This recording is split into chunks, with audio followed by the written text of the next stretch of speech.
Orang non-Islam itu tidak melihat kitabmu. Orang non-Islam itu tidak membaca hadismu. Tetapi orang Islam melihat akhlak dan perbuatanmu. Maka kalau kamu ingin menunjukkan Islam ini menyenangkan, Islam ini indah, perbaikilah akhlak dan kelakuanmu.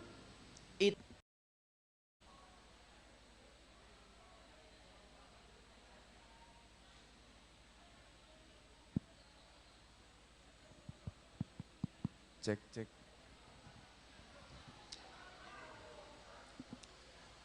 Assalamualaikum warahmatullahi wabarakatuh.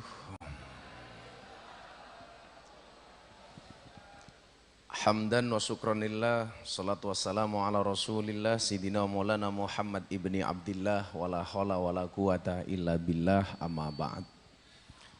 Hadratal muhtaramin, para masyayikh, para kiai, para habaib, ustadz ustadzah ingkang estu kawula takdimi, para pejabat yang berkenan hadir, Bapak Kemenak, Bapak Kapolsek, Bapak Camat, Lurah, Dukuh, RT RW yang saya hormati,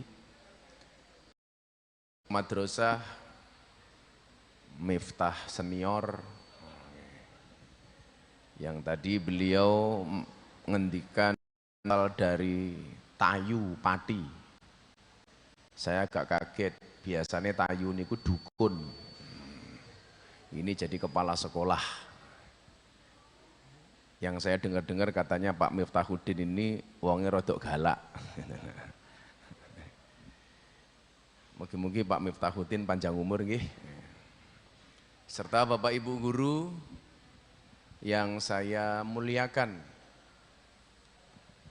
Alhamdulillahirrabbilalamin, siang hari ini saya bisa sowan ke Madrasah Sanawiyah Negeri 1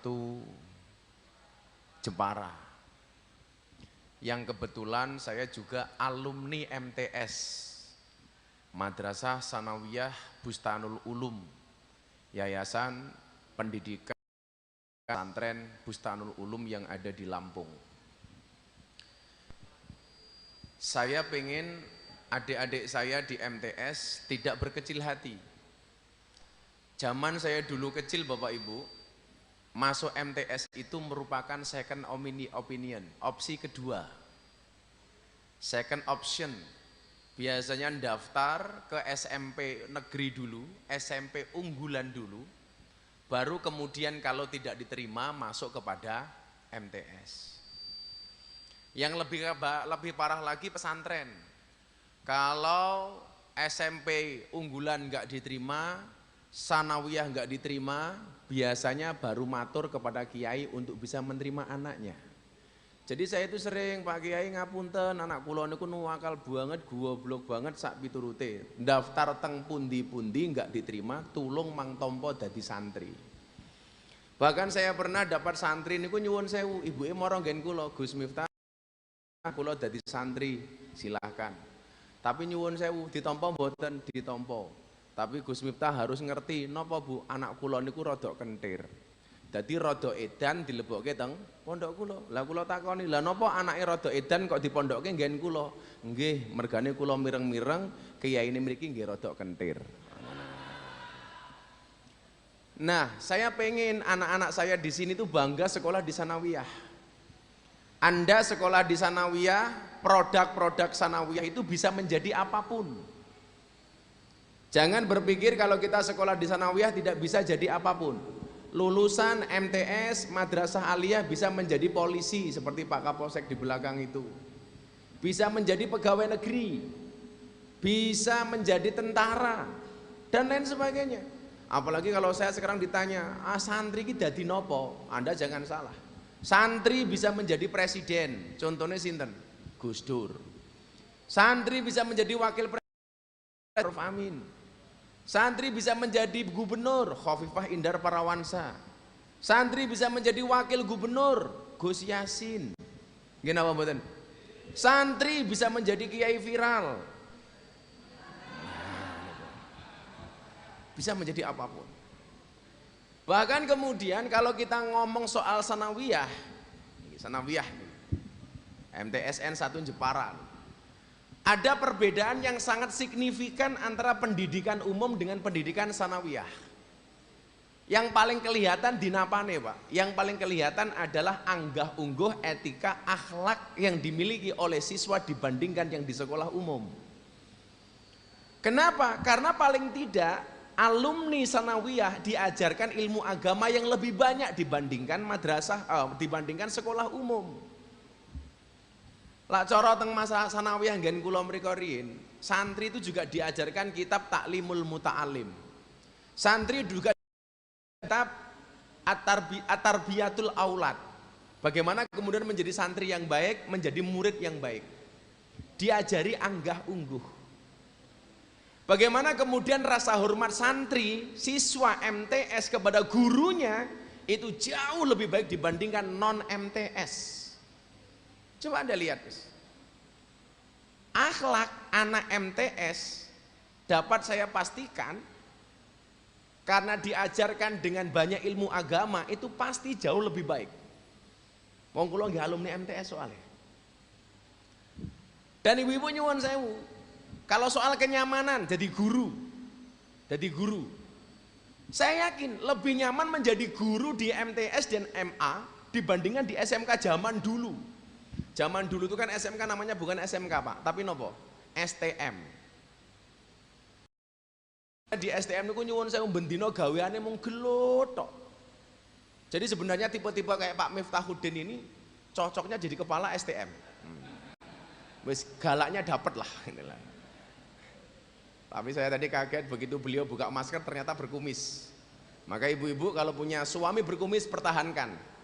Fik dia lele bukan buaya. Mila, yang pengen saya sampaikan hari ini adalah bagaimana kemudian membangun kultur pendidikan yang bisa menjawab tantangan zaman. Secara kualitas kita tidak tertinggal, tetapi secara moralitas kita juga bisa luar biasa. Karena nyuwun sewu, pengalaman saya begitu banyak orang yang masuk Islam melalui saya, mbuh selebritis bahkan pendeta, rata-rata adalah melihat Islam itu indah dari segi moralitasnya.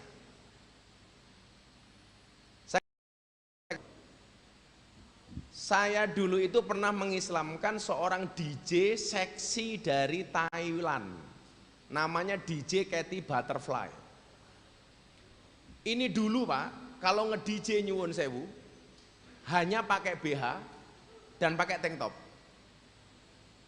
Makanya saya nggak pernah ngajak Pak Miftahuddin.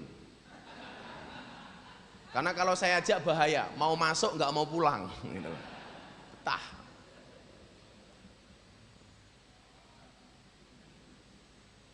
Dia pertama kali ketemu saya sekitar 4 tahun yang lalu di klub malam Bali. Selesai nge-DJ, saya di situ kajian dengan beberapa mbak-mbak wanita malam, dia datang gabung. Ustadz saya mau cerita, dia bilang. Kenapa Mbak? Padahal nyuwun sewu, habis perform DJ niku nggih masih pakai celana pendek. Maka disitulah kenapa saya harus pakai kacamata hitam. Supaya kalau ngelirik tidak kelihatan. Gas matamu, gas gitu.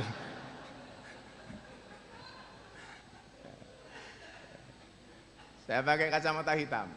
Ustadz, saya itu senang melihat orang Islam. Saya nggak tahu dulu agama dia itu apa, Buddha atau apa, saya lupa. Kenapa Mbak? Saya itu kalau pulang kerja nge-DJ dari klub malam sampai rumah itu sudah subuh. Ketika saya di kamar dengar adzan subuh, hati saya itu nyaman. Hatinya nyaman Pak. Jadi seorang non-Islam, dia profesinya DJ seksi, kalau pulang kerja dalam keadaan mabuk sekalipun, itu mendengar adzan nyaman. Coba Anda bayangkan, non-Islam, mabuk, dengar adzan nyaman. Lah kita sendiri itu loh Pak, orang Islam, dengar adzan kadang-kadang malah susah. Lagi di kelas, lagi di kantor MTSN denger adzan duhur. Allahu Akbar, Allahu Akbar. Jawabannya ibu-ibu apa? Adzan meneh.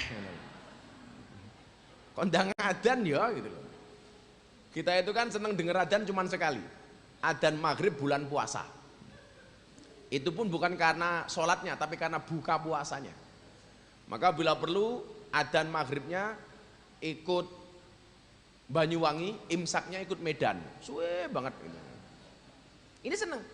Gara-gara dia seneng dengar adzan subuh itu, kemudian apa yang terjadi? Dia banyak konsultasi dengan saya. Dan ternyata dari pembicaraan kita ini kemudian memunculkan pemahaman dia terhadap biasa. Dan pada tahun kemudian dia kontak saya, Gus, I will to be menjadi orang Islam. Akhirnya sekitar 1 tahun yang lalu saya mau alafkan. Lagi, saya mau syuting acara saya di iNews TV ngobrol bareng Gus Miftah. Saya ada tamu tak diundang, seorang ateis dari Islandia. Umur 21 tahun. Dia ketemu saya pakai belangkon, pakai celana seperti ini. Dia tanya, who are you? Anda siapa? Saya bilang Ustadz, dia nggak paham. Akhirnya saya bilang Muslim teachers, a Muslim teachers, guru agama Islam, gurunya Muslim. Baru kemudian dia ngeh, dan dia saya tanya, and you? I am Audur Linda from Iceland. Nama saya Audur Linda dari Islandia. Agama kamu apa? Dia bilang, before I am Christian. Sebelumnya saya orang Kristen, and now ateis, dan saya sekarang menjadi orang ateis. Kaget saya. Jadi ateis. Dia bilang, kenapa saya menjadi seorang ateis? Because God itu tidak ada. Religion is fiction. Agama itu hanya fiksi. We are believe in science. Kami lebih percaya kepada ilmu pengetahuan, not in God, tidak dalam Tuhan. Not in religion. Kami tidak percaya dengan agama. Coba, usia 21 tahun. Ceweknya Pak Kemenak, cantik Pak Kemenak. 21 tahun. Akhirnya kemudian yang dia tanyakan apa? I want to ask you. Apa dia bilang? Saya mau tanya perlakuan Islam terhadap perempuan. Menurut saya, perempuan itu dikekang oleh Islam. Geraknya dibatasi. Kami di Eropa boleh buka-bukaan. Coba Anda lihat orang Islam, dia bilang harus berjilbab, ditutup dan lain sebagainya. Kayak ibu-ibu ini, subhanallah, wis tua jilbabnya pink. Ini bagi saya mengganggu, dan perempuan sangat dibatasi oleh Islam. Ini pemenjaraan, dia bilang. Ini diskriminasi bagi perempuan. Apa jawaban kamu? Dia bilang. Waktu itu saya jawab, karena saya keburu harus syuting 10 menit lagi. Saya bilang sama dia, Audur Linda, you know Queen Elizabeth? Saya bilang, kamu tahu nggak Queen Elizabeth? Ratu Inggris Pak, Great Britania Raya. Queen Elizabeth, karena dianggap orang yang mulia, tidak semua orang bisa mendekat kepada Queen Elizabeth. Jangankan salaman, mendekat saja nggak bisa. Karena dia dianggap orang yang mulia. Maka rakyat jelata tidak bisa mendekat. Baik laki-laki maupun perempuan nggak bisa mendekat Queen Elizabeth. Nah, di mata kami umat Islam, posisi perempuan jauh lebih mulia dibandingkan Queen Elizabeth. Maka tidak sembarang laki-laki bisa menyentuh perempuan. Melalui hukum, harus dihalalkan melalui pernikahan. Kenapa mereka kita tutup? Karena itu adalah bentuk penghormatan kami kepada perempuan. Tidak boleh memandangnya kecuali muhrimnya. Ternyata Bapak, ketika saya selidiki kenapa dia tanya demikian, karena di Islandia itu jarang orang menikah. Jadi kalau seneng ya kumpul saja, kemudian punya anak ya rileks saja. Termasuk anak ini yang tanya kepada saya ini, dia anak hasil di luar pernikahan. Kalau bahasa di Jepara namanya kumpul kebo. Begitu dua anak jenenge gudel. Ini anak hasil kumpul kebo Pak. Jadi inilah bentuk penghormatan kami, dia bilang, kepada perempuan. Saya bilang, akhirnya apa Pak? Saya mau masuk studio, karena sudah mau on air. Perempuan ini bilang, Excuse me sir, dia bilang, boleh nggak saya masuk Islam? Caranya bagaimana? Saya bilang, masuk Islam caranya sederhana, cukup dituntun dengan 2 kalimat syahadat, kamu sah masuk Islam. Akhirnya apa yang terjadi Pak? 10 menit ketemu saya, dia masuk Islam. Nah ternyata orang-orang yang masuk Islam ini, kenapa kemudian mereka tertarik dengan Islam? Pertama, mereka tertarik dengan moralitas yang dibangun oleh Islam. Yang kedua, karena akhlak yang ditampakkan oleh Islam. Maka saya bilang kepada Deddy Corbuzier, bro, orang non-Islam itu tidak melihat kitabmu, orang non-Islam itu tidak membaca hadismu, tetapi orang Islam melihat akhlak dan perbuatanmu. Maka kalau kamu ingin menunjukkan Islam ini menyenangkan, Islam ini indah, perbaikilah akhlak dan kelakuanmu. Itu satu poin kenapa kemudian Deddy Corbuzier mantap masuk Islam. Saya ada satu teman pendeta, ketemu saya di acara Kick Andy. Begitu selesai dia bilang sama saya, can you share your number phone please? Bisa nggak kamu membagi nomor HP ke saya? Ada apa bu? Saya pengen konsultasi kepada Anda.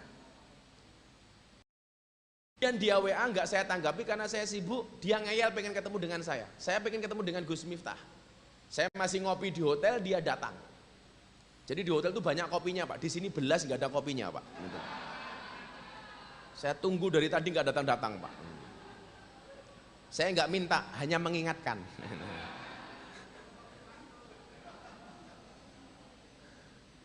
Arif Gundul mun di Arif Gundul, rep, endi rep, gitu loh. Ini yang sering datang ke pondok ini. Saya baru ngopi pak. Dia datang. Apa yang dia bilang Pak Kemenak? Bilang sama saya begini, dengan santainya. Ini lulusan teologi di Amerika.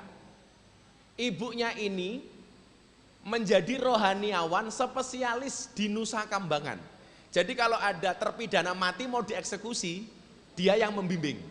Dia bilang sama saya, Gus, saya sudah mengkafirkan, memurtadkan 80 orang. 80 orang. Saya kenal dengan Ja'far Umar Thalib di Nusa Kambangan, dia bilang, dan lain sebagainya. Gus Miftah, kalau you bisa menjawab satu pertanyaan dari saya, maka saya akan masuk Islam. Saya kaget pak. Rohaniawan top. Kalau Anda bisa menjawab pertanyaan dari saya masuk Islam. Saya bilang sama dia, Bu, kalau memang ada hidayah dari Allah untuk ibu, maka ibu pasti masuk Islam. Tapi kalau nggak ada hidayah, ya mungkin saya nggak bisa menjawab pertanyaan ibu. Innaka lang tahdi man ahbabta walakinnallah yahdi may yasha. Nabi Muhammad pun kan pamannya. Karena hidayah itu hak prerogatif Tuhan. Kalau memang ada hidayah, saya tentunya bisa menjawab pertanyaan ibu. Pertanyaannya apa pak? Dia bilang gini sama saya, Gus, saya sudah banyak tanya sekian orang dan saya belum puas dengan jawabannya. Dari mana Gus Miftah yakin yang dipotong oleh ibu Ismail bukan Ishak? Peristiwa korban, dari mana Anda yakin yang dipotong lehernya itu Ismail bukan Ishak? Kan tidak disebutkan, dia bilang bahwa yang dipotong itu Ismail. Tunjukkan kepada saya. Saya bingung pak. Saya kebetulan baru ngopi, saya jawab, Bu, oke akan saya jawab, tapi saya habiskan kopi saya dulu. Padahal intinya bukan itu, utekku mikir pak, gitu loh. Begitu kopi sudah hampir habis, saya bilang, Bu, sorry, saya tadi pesan omelet, saya harus makan dulu. Muter-muter. Kira ison jawab, isin aku. Gitu. Akhirnya kemudian apa? Otak saya itu terhubung memori ketika Dedi mau masuk Islam. Pertanyaannya hampir sama dengan konteks yang berbeda. Deddy Corbuzier kenal dengan saya itu 8 bulan. Kemudian banyak diskusi tentang kebangsaan. Dan sekalipun saya tidak pernah ngajak Deddy Corbuzier. Nggak ada sama sekali. Ketika kita YouTubean, saya itu kalau ngomong podcastnya Deddy Bapak Ibu, saya punya andil di situ. Maka Deddy bilang, kamu itu punya saham di podcast. Karena awalnya bikin podcast sama saya. YouTube dia bilang begini, tanpa skrip, tanpa naskah. Pertanyaan dia apa? Gus, saya semalam baca Quran. Saya mendapati banyak ajaran Islam itu yang tidak rasional. Buktinya apa? Nabi Muhammad naik sampai langit ke-7 dalam peristiwa Isra Mi'raj. Dia bilang apa? Unbelievable. Tidak bisa dipercaya. Mustahil. Ngarang ini cerita dia bilang. Apalagi Nabi Musa dikejar Fir'aun, tongkatnya belah lautan, bes. Bohong, hoak dia bilang. Apalagi Nabi Ibrahim dibakar Namrud tidak mempan. Apa-apaan. Terus apa lagi? Kalau Nabi Isa atas air itu sulapan, trik. Saya juga bisa. Akhirnya saya bilang, coba kamu buktikan. Saya bisa pastikan Bu, Deddy Corbuzier itu bisa berjalan di atas air pakai trik. Dan Anda jangan salah, Deddy Corbuzier itu lulusan S3 psikologi, gelarnya PhD. Kalau Pak Miftahudin ini MPD, manusia penuh dosa.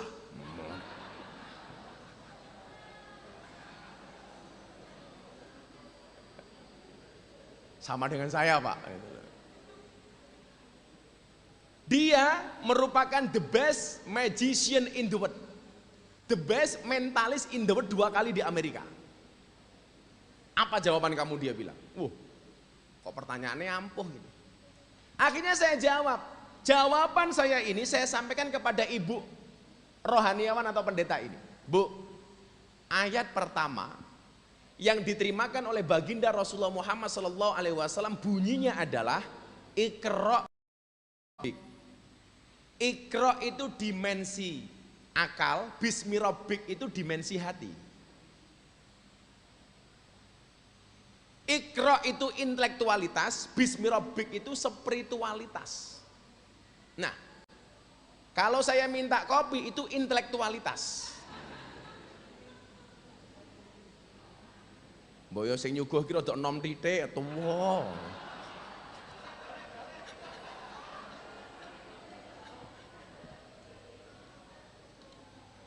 Matur nuwun nggih, Mbok. Kok ya tutupe iki ya pink. Mbok Indarwati. Saya jadi ingat naik pesawat Garuda dari Hong Kong ke Indonesia. Ada pramugari datang. Gus Miftah, minta apa lagi kita layani? Saya bilang sama ibunya ini, Bu, tolong saya dipanggilkan pramugari. Lah ibunya, pramugari, oh sorry Bu, pramugari. Kan Garuda tua-tua ya Pak Kemenak ya. Jadi Iqra Bismi Rabbik. Nah, sekaligus nanti pengen saya sampaikan, pendidikan di MTSN ini harus dapat 2 hal ini, Iqra dan Bismi Rabbik. Iqra itu intelektualitas, Bismi Rabbik itu spiritualitas. Iqra itu dimensi, Rabbik itu dimensi hati. Disinilah bedanya antara orang Muhammadiyah dan orang NU. Lah wong Muhammadiyah itu intelektualitas, NU itu spiritualitas. Maka saya sering bilang, apa bedanya wong NU karo Muhammadiyah? Bedanya satu. Lah wong NU gede hatine, wong Muhammadiyah gede kondasi iki lho. Malah ngendas-ngendas ke wong Muhammadiyah. Intelektualitasnya. Pertanyaan saya, Dedi, saya bilang, orang belajar agama itu mengikuti hati. Akal yang mengikuti hati atau hati yang mengikuti akal? Bagaimana kamu jawab? Dia belum jawab. Akhirnya kemudian pertanyaan saya yang viral itu kepada dia adalah, Dedi, cinta itu dari mata turun ke hati atau dari hati naik ke mata? Jawabannya Deddy Corbuzier sama dengan jawabannya Pak Kemenak dan Bapak Ibu semuanya. Cinta itu ya dari mata turun ke hati. Saya jawab, this is the big wrong, Anda salah besar. Loh kalau mata saya nggak lihat bagaimana saya cinta katanya? Jelas dong cinta itu dari mata turun ke hati, Anda salah. Bagi saya cinta sejati itu bukan dari mata turun ke hati, tapi dari hati naik ke mata. Kalau cinta dari mata turun ke hati, berarti selamanya kamu tidak pernah cinta dengan Tuhan. Kenapa? Karena matamu tidak pernah lihat langsung Tuhan. Saya cuma pesan sama Pak Miftahudin, secinta-cintanya Pak Kepala Sekolah dengan Tuhan, tolong jangan berinisiatif. Ampun gerasa gerusu Pak. Tak doakanlah kepala sekolahnya panjang umur. Jadi orang sedunia mati, Pak Miftahuddin hidup sendiri. Kalau cinta itu dari mata turun ke hati, berarti selamanya you tidak akan pernah cinta Nabi. Kenapa? Karena matamu tidak pernah lihat Nabi. Dia masih bingung. Kalau cinta itu dari mata turun ke hati, berarti orang buta itu tidak akan pernah merasakan indahnya cinta. Kenapa? Karena orang buta tidak pernah melihat pasangannya. Tapi nyatanya apa? Banyak orang buta yang menikah, Pak. Meteng, Pak, meteng. Gitu. Dan orang buta itu walaupun tidak bisa melihat, bisa membedakan bolongan, Pak, bisa. Gitu. Orang keliru, orang. Oh, kuping toh, ora Pak, ora. Sangel.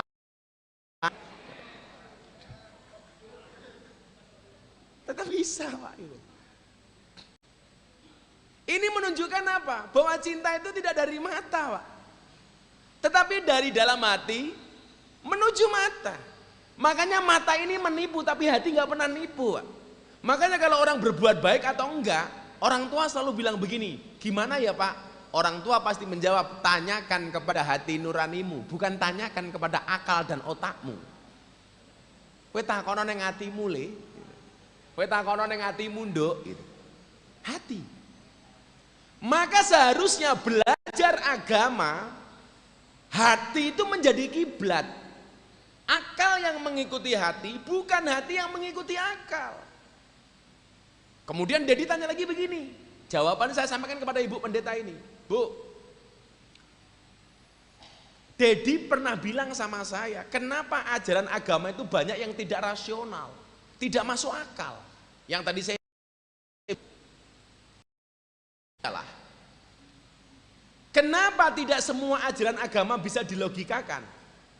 Karena kalau semua ajaran agama bisa dilogikakan, bisa dirasionalisasikan, berarti nggak ada bedanya antara agama dan ilmu pengetahuan. Orang cukup kuliah saja Pak, nggak usah beragama kalau semua ajaran agama bisa dilogikakan. Maka disitulah hebatnya agama, ada hal-hal yang sifatnya irasional. Akal tidak menerima, tapi hati menerima. Saya besok ini Bu, syuting hari Rabu, saya akan ada bintang tamu perempuan yang mengatakan apa? Nikah, perempuan yang menikah dengan menjadi pelacur itu sama. Logika yang dia bangun adalah pelacur melayani hidung belang untuk mendapatkan uang. Sementara seorang perempuan menikah melayani suami hanya untuk mendapatkan mas kawin dan mahar. Apa bedanya dia bilang? Saya undang, akan saya sampaikan. Hei Mbak Londe, rungokno kupingmu. Gitu kira. Akan saya sampaikan kepada dia. Kebetulan Pak Kemenak, kalau soal kayak gitu, saya ahlinya Pak. Saya ahlinya, mau ngomong klub malam, mau ngomong WTS, mau ngomong apa, saya ahlinya Pak. Kenapa namanya WTS? Oh, saya juga tahu alasannya Pak. Kenapa mbak-mbak itu dinamakan purel, yang nyanyi di karaoke? Nah, karena purel itu kepanjangannya adalah perempuan rela diusel-usel.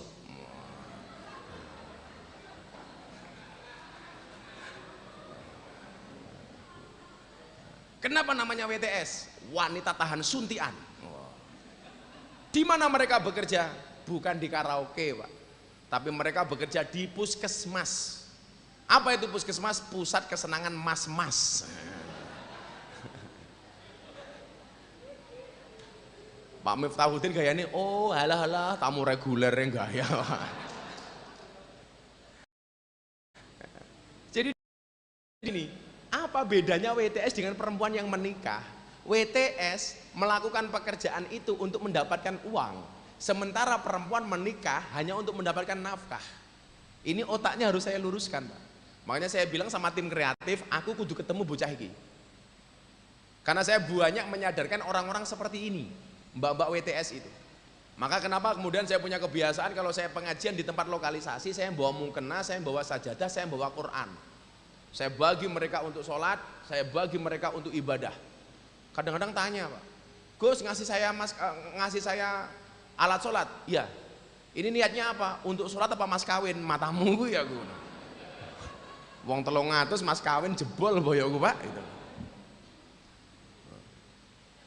Saya bilang sama Dedi, itulah kenapa ajaran agama kadang-kadang tidak bisa dirasionalisasikan. Lah, kalau ibu tanya sama saya, kenapa yang dipotong itu kok saya yakin? Jawabannya sederhana, Bu. Yuk kita rasionalisasikan, saya bilang. Kita logikakan supaya otak ibu bisa menerima. Saya dapat jawaban ini spontan, Pak. Saya bermain aspek psikologis. Barangkali ibu bapak, guru, ada yang basicnya psikologi. Minimal psikologi pendidikan lah. Saya bilang sama dia, Bu, kenapa saya yakin yang dipotong Ismail bukan Ishak? Ibu tahu proses seorang Ibrahim mendapatkan anak. Istri pertama Ibrahim namanya siapa, Bu? Namanya siapa? Siapa? Hah? Sarah. Jadi dalam Al-Quran itu ibu-ibu, tolong bapak diam saja ya. Dalam Al-Quran itu ada 4 tipe keluarga. Yang pertama, keluarga yang tipenya istrinya nakal, suaminya baik. Siapa, Bu? Nuh. Suaminya baik, suaminya soleh, istrinya tolehah, jelek. Yang kedua, ada tipe suaminya jelek, istrinya baik. Siapa? Fir'aun. Yang ketiga, suaminya jelek, istrinya jelek. Abu Lahab. Yang keempat, suaminya baik, istrinya baik. Siapa, Bu? Ibrahim. Nah, pertanyaan saya, ibu-ibu pilih tipe keluarga yang mana? Fir'aun, Nuh, Abu Lahab, apa Ibrahim? Ibrahim. Dan ibu-ibu harus paham, Ibrahim istrinya 2.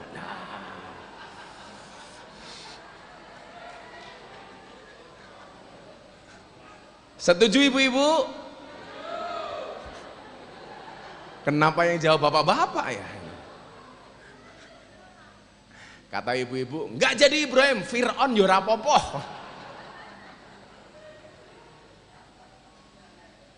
Caranya begitu Pak Kemenak.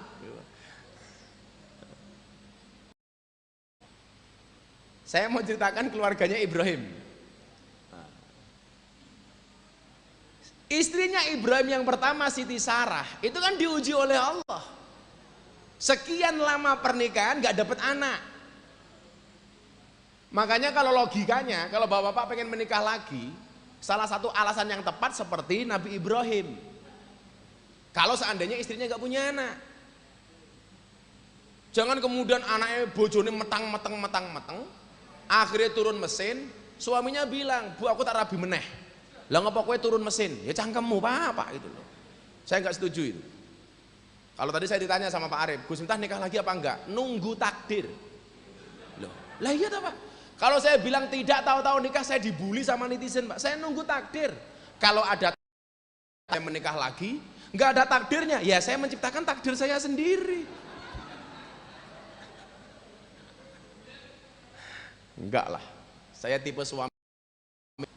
Karena saya punya prinsip, lelaki yang hebat bukan lelaki yang mencintai banyak wanita, tetapi mencintai satu wanita dengan banyak cara. Wow.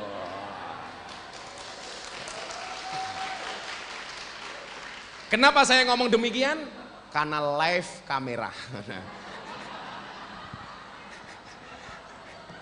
Bojoku ndelok modar ta. Gale wong lanang iki ra ono, Pak, sing rawedi karo bojo. Mbok Pak kepala sekolah lho, neng sekolahan galak. Neng omah ketemu bojone, iya.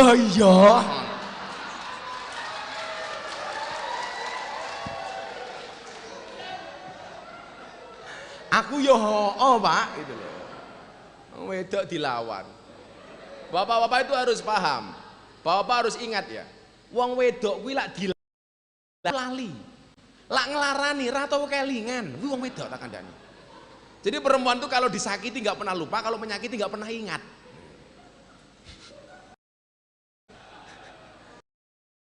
Ibu-ibu itu walaupun dia guru matematika, tapi tetap ahli sejarah Pak.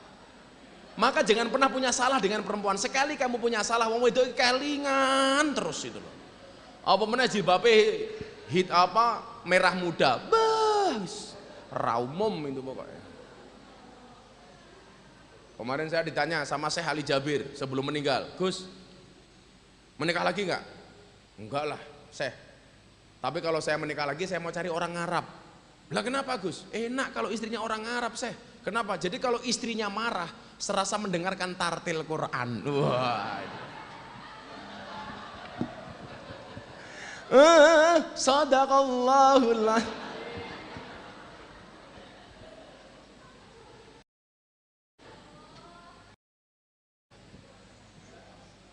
Sangel, angel. Tapi gampang lah Pak. Semalam saya bilang itu diuji dengan suami miskin, suami nggak punya. Lah laki-laki itu diuji dengan istri galak. Lihat aja, ujiannya laki-laki itu istri galak Pak. Tapi banyak orang yang diangkat derajatnya menjadi walinya Allah gara-gara istrinya galak. Loh, maka kalau bapak-bapak istrinya galak itu dua kemungkinan Pak. Satu kemungkinan Anda akan diangkat menjadi walinya Allah, atau kemungkinan kedua min alamatil stroke.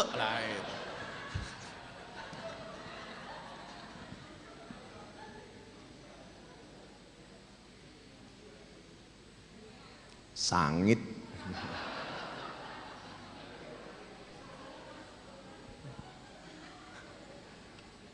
Tak kandani ya ngomong temanya Bapak Ibu ini. Cowok itu di mata cewek seperti gula di dalam kopi. Kopi tanpa gula yang disalahkan siapa? Gula. Iki piye to, gawe kopi kok ora ono gulane. Tapi begitu bikin yang disalahkan kopinya apa gulanya? Tetap gula. Gawe kopi kok kakean gula. Itulah cowok di mata cewek, Pak. Ada rasanya namun tidak pernah diperhatikan keberadaannya. Ini ya.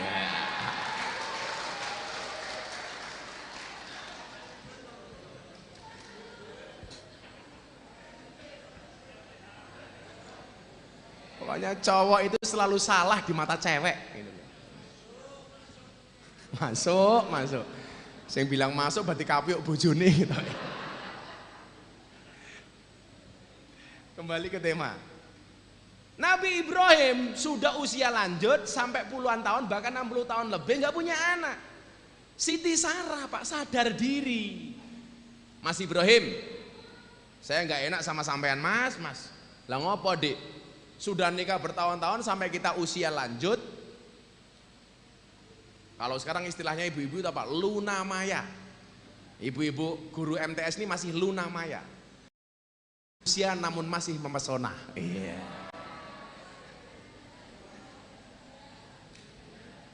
Tapi juga ada yang STMM sih.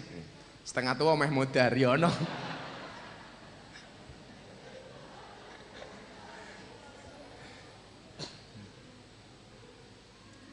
Ada guru janda apa di sini Pak Miftahudin? Ada guru janda? Oh ada Pak. Wow. Kalau di Jogja itu banyak janda yang kelasnya BPJS, Barisan Para Janda Sosialita. Kalau di Jepara juga banyak BPJS, Bajas Pas-Pasan Jiwa Sosialita. Karena saya Pak Kemenak, saya juga BPJS. Buruan para janda seksi. Saya itu ya heran ya. Saya itu jarene ustadz, jarene guru agama itu. Tapi kalau cewek-cewek DM itu ya Allah. Gus mau nikah lagi enggak? Terus kenapa? Mbok dengan saya. Waduh. Mau tak terima. Gimana? Istri saya bilang, Abah saya siap dimadu. Alhamdulillah. Syaratnya apa? Asalkan Abah mau diracun. Matamu ya. Akhirnya apa? Siti Sarah kan sadar diri Bu. Mas Ibrahim, karena saya nggak bisa memberikan keturunan sama kamu, silakan kamu nikah lagi. Nabi Ibrahim sok jual mahal Pak. Nggak mau. Kenapa? Aku cinta sama kamu. Jajal tawani Miftahudin. Orang tawani golek-golek wadah gitu. Pak Miftah, orang nikah lagi itu syaratnya cuma dua, minta izin atau minta maaf. Kalau minta izin berarti nembung di awal sama istrinya, kalau minta maaf konangan neng buri gitu loh. Atau minta maaf. Maka kita punya semboyan apa? Wong urip kuwi kudu eling lan waspada. Eling marang mbok nom, waspada marang mbok tuwa. Ambiar. Ibrahim jual mahal loh Pak. Nggak mau, saya nggak mau nikah lagi, saya cinta sama kamu Sarah. Tapi apa Sarah bilang? Nggak usah, kamu nikah lagi nggak apa-apa supaya kamu punya keturunan. Singkat cerita, Ibrahim akhirnya menikah dengan Siti Hajar. Hajar ini pilihan Sarah. Makanya idealnya suami itu kalau menikah kan suami istri tua. Yang mencarikan, yang memilikan istri tua. Tapi saya juga tidak sepakat kalau ada orang mengatakan nikah itu yang kedua harus dengan janda tua untuk menyantuni. Anda salah.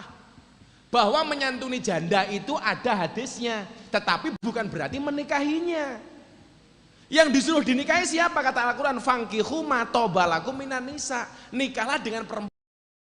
Gak ada istilah kalau kamu nikah lagi harus nikah dengan janda tua. Itu tafsirmu sendiri. Kalau orang tua itu juga top, tapi tua ompong peyot. Gak ada Pak. Oh kalau nikah dengan janda tua gak ada. Kalau menafkahi dan menyantuni janda itu ada dasarnya Pak. Ada hadisnya. Bukan berarti nyantuni itu harus menikahi. Kan saya dulu punya yayasan namanya Yayasan Janda-Janda Indonesia Armalah. Saya punya janda 1000 Pak. Yayasan Janda-Janda Armalah. Itu kita santuni, kita buatkan pekerjaan, kita latih dan lain sebagainya. Singkat cerita, kemudian punya anak lagi. Baru kemudian setelah sekian lama muncul lagi si Ishak. Saya bilang sama ibu pendeta ini, Bu, secara logis, coba Anda jawab, secara psikologis Anda jawab, kira-kira lebih berat mana Nabi Ibrahim memotong lehernya Ismail apa Ishak? Jawabannya Ismail Pak. Kenapa? Karena ditunggu sekian lama, punya anak baru seneng-senengnya disuruh motong lehernya. Disitulah kemudian saya meyakini yang dipotong oleh Ibrahim itu adalah Ismail bukan Ishak. Kenapa? Karena memotong leher Ismail jauh lebih berat dibandingkan memotong leher Ishak. Tanpa saya duga, ibu ini mengatakan, oh bener juga ya Gus ya. Saya orang psikologis. Kalau saya punya anak pertama, yang saya mendapatkannya begitu susah untuk dipotong lehernya, tentunya jauh lebih berat dibandingkan saya motong anak saya berikutnya. Itulah kenapa Allah memerintahkan Ibrahim untuk memotong Ismail, karena ujian terberat itu adalah dari hal yang paling dia cintai. Maka dalam ayat lain Allah mengatakan apa? Lang tanalul birra hatta tunfiqu mimma tuhibbun. Sekali-kali kamu tidak akan pernah mendapatkan kebaikan sehingga kamu menafkahkan yang terbaik yang kamu miliki. Ternyata Bapak Ibu jawab oleh si pendeta dan dia mengatakan saya masuk Islam. Nah yang pengen saya sampaikan di MTSN ini adalah yuk MTSN literasi. Tadi Pak Kepala Sekolah minta foto gayanya begini, salam literasi. Saya mikir ini salam literasi apa ekspektasi istri 2.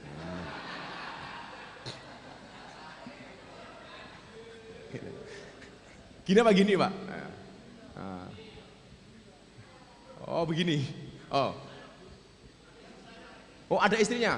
Alah santai wae Pak, santai. Kata Pak Miftah, tunjuk ngapon. Bu Miftah yang mana?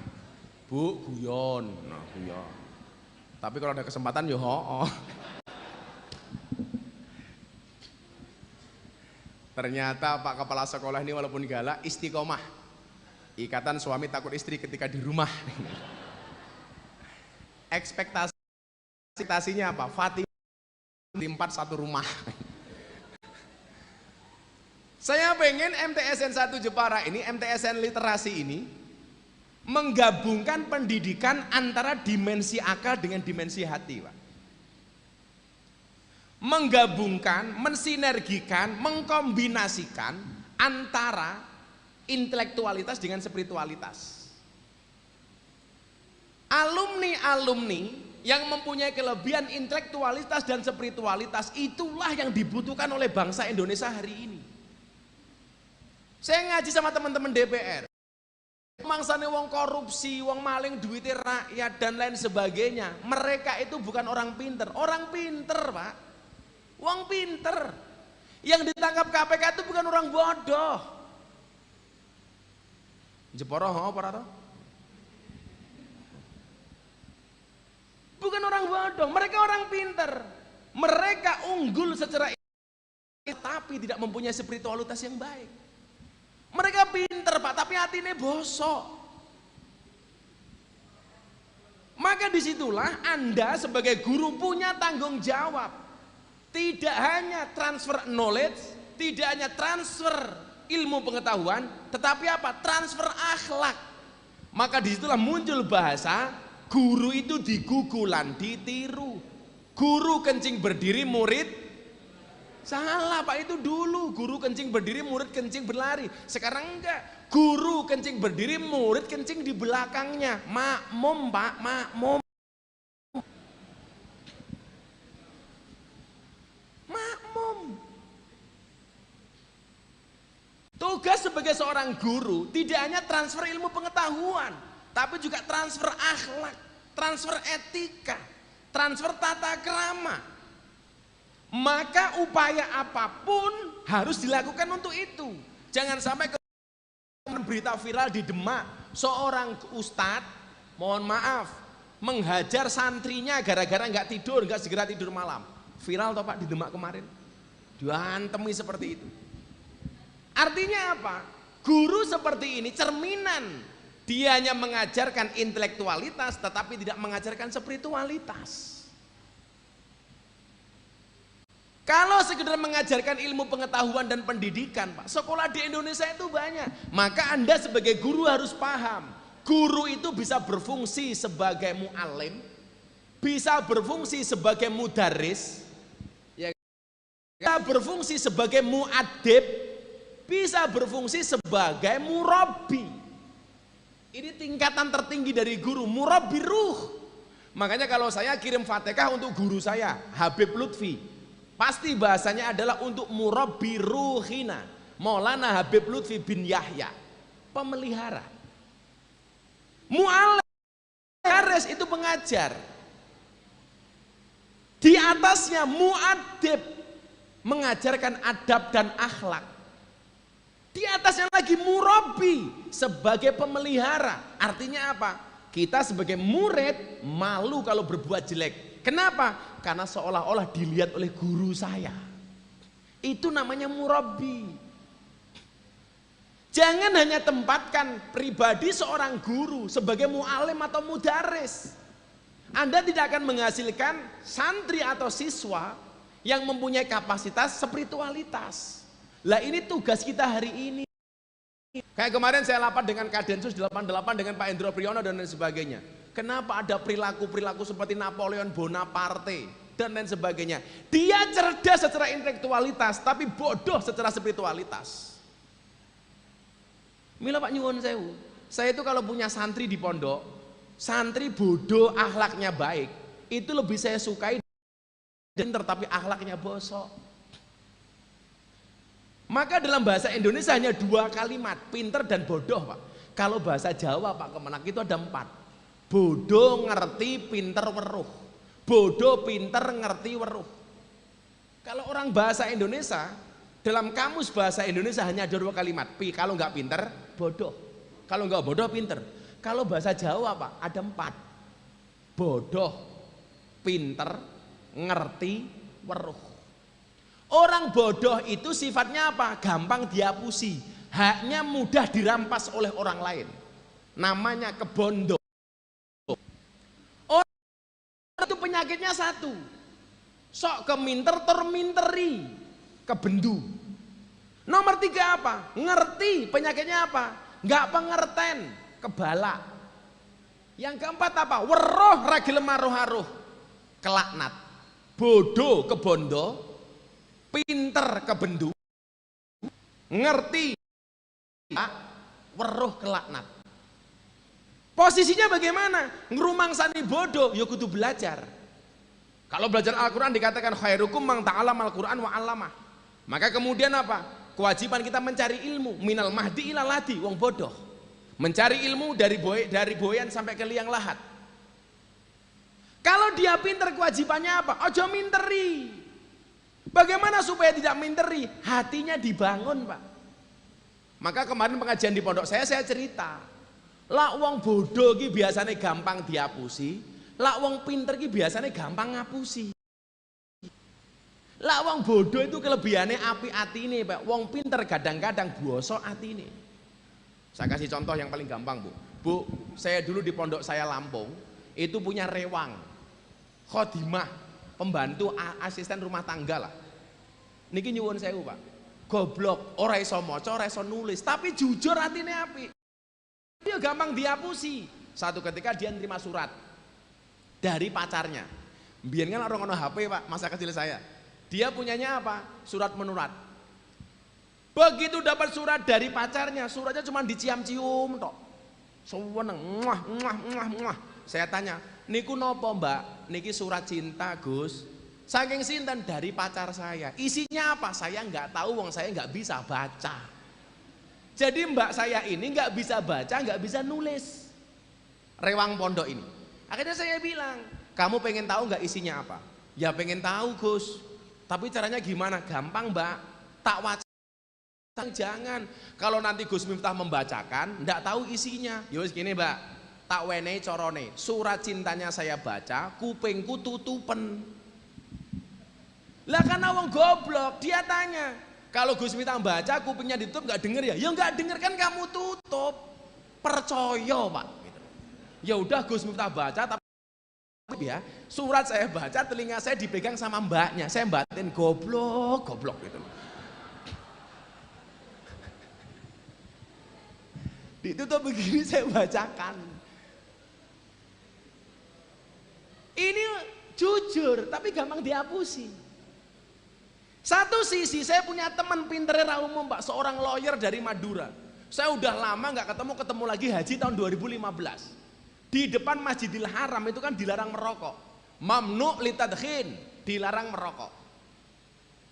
Padahal kalau Madura rata-rata NU, dan NU itu rata-rata ngerokok. Karena orang NU ngerokok punya hudud ba'da daharu gitu. Rokok, Pak, di depan masjid. Muah bul. Askar datang, polisi Arab. Ditegur dia. Oi, haram, mut, matikan. Haram, matikan.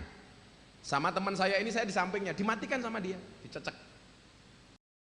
Datang lagi, polisinya pergi, ngerokok lagi. Bul.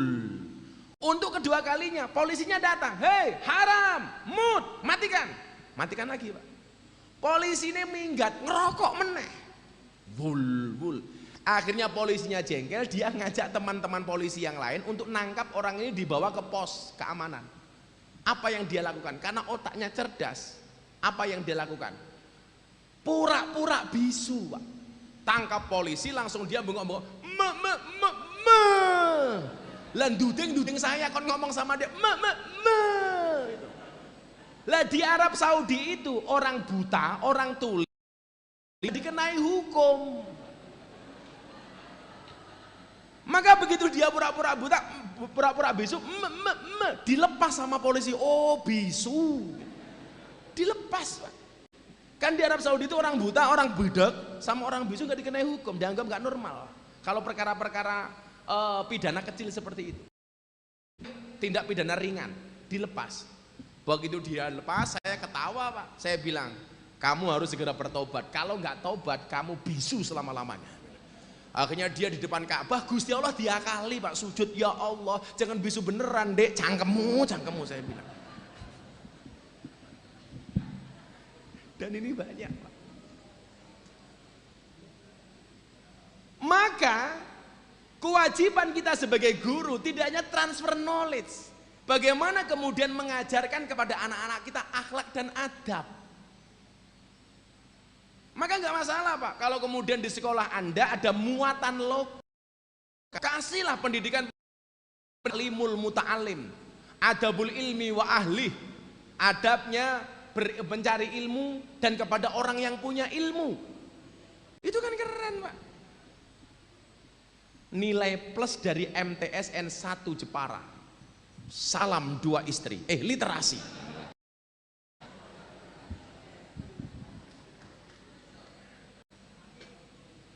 Wani. Kemudian apa? Yang berikutnya. Bentar lagi guys, setengah 12. Duhur. Saya dengan Pak Ganjar itu dulu sebelum pandemi punya program, Pak. Memberikan wawasan kebangsaan dan moderasi beragama yang tadi disampaikan oleh Pak Kemenak, yang kalau dulu bahasanya sebelum Pak Kapolri Pak Sigit itu adalah deradikalisasi. Tapi zaman Pak Sigit ini dalam presisi bahasanya adalah moderasi beragama. Artinya apa? Kita dituntut untuk menjadi orang yang beragama. Saya dulu dengan Pak Ganjar punya program itu untuk masuk ke sekolah-sekolah dan perguruan tinggi yang ada di Jawa Tengah. Bapak Ibu, satu ketika saya ngaji di Kudus, SMK, ada guru dari Muria kalau nggak salah. Dia bilang begini sama saya, tanya jawab di atas panggung. Bagi saya Gus, bangsa Indonesia hari ini harus sistem khilafah. Kenapa? Karena Pancasila bagi saya sudah tidak relevan untuk dipakai sebagai ideologi bangsa ini. Bangsa ini. Kaget saya. Dia menggunakan baju ASN, Pak Miftahudin. Baju menunjukkan bahwa dia pegawai negeri. Tapi dia tidak sepakat dengan ideologi Pancasila dan harus diganti dengan khilafah. Pertanyaan saya waktu itu sama beliaunya adalah, Mas, saya mau tanya, Anda bisa mencontohkan enggak? Negara mana yang sukses dengan sistem khilafah? Dia jawab Arab Saudi. Saya langsung ngelus dodo. Dodone istri saya. Ya Allah. Kok kue goblok mento bro? Sejak kapan Arab Saudi itu menggunakan sistem khilafah? Arab Saudi itu sistem negara namanya al-mamlakah, kerajaan tapi bukan khilafah. Bedakan antara kerajaan dengan khilafah. Mengatakan Arab Saudi itu sistemnya khilafah berarti dolanmu kurang adoh, turumu kurang bengi, koncomu kurang oke, kopimu kurang kental. Kopi kok encere koyo ngene to Indarwati.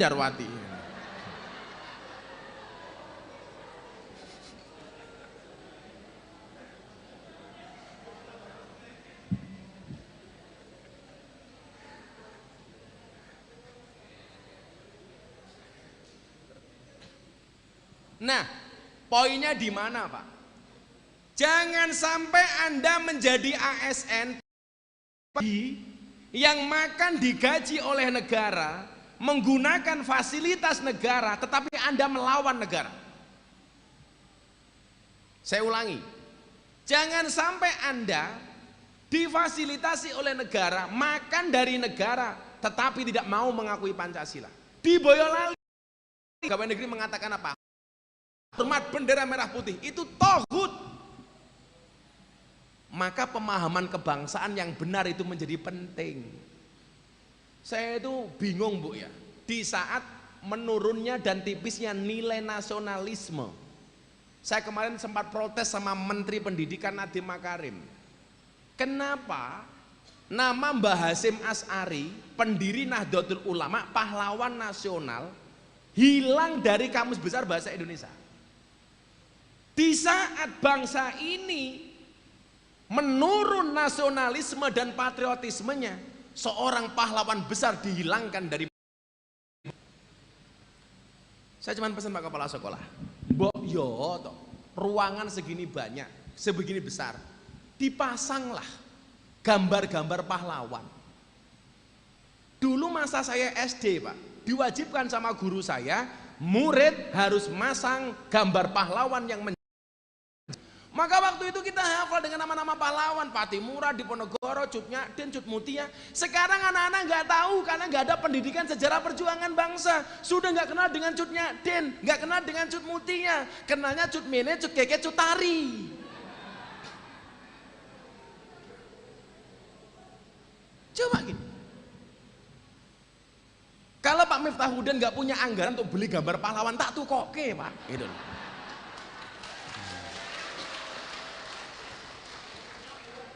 Lah kue raisen tak tukoke gitu loh. Loh, bener betul Pak Kemenak.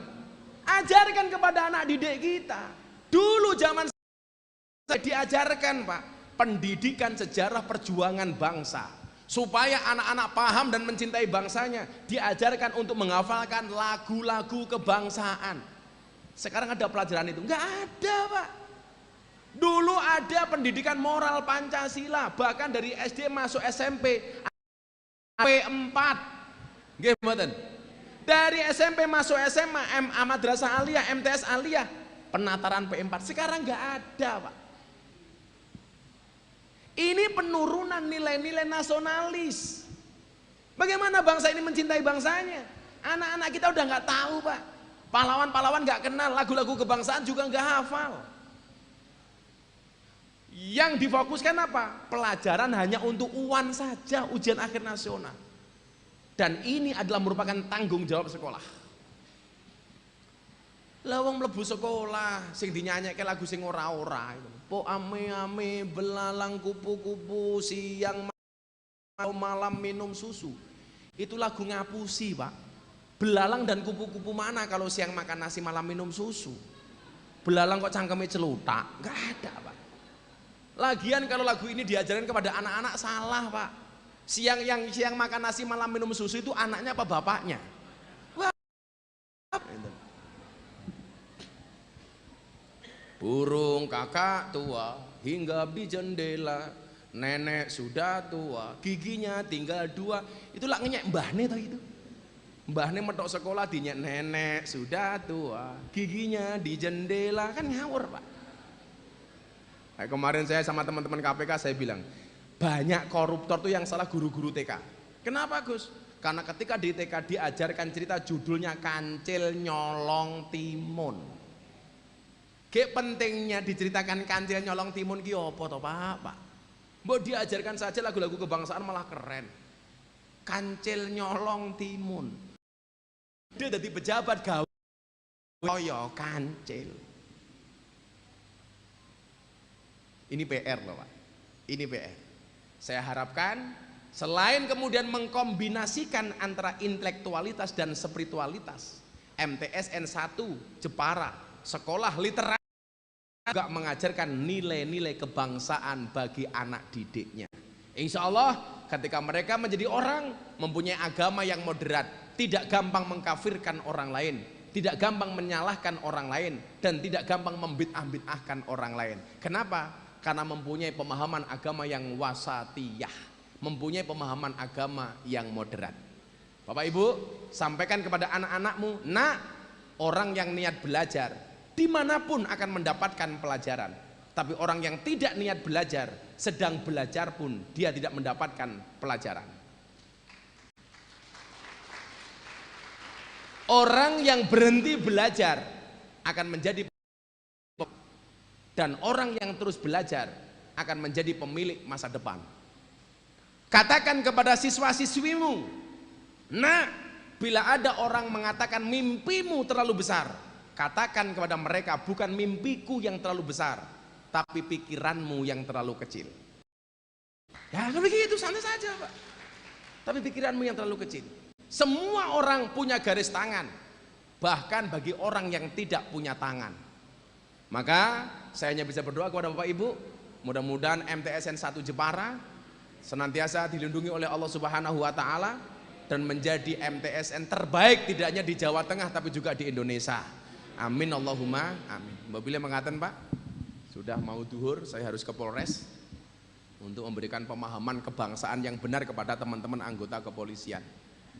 Kita akhiri, subhanakallahumma wabihamdika asyhadu an la ilaha illa anta astaghfiruka wa atubu ilaik walhamdulillahi rabbil alamin. Wallahul muwaffiq ila aqwamit. Assalamualaikum warahmatullahi wabarakatuh.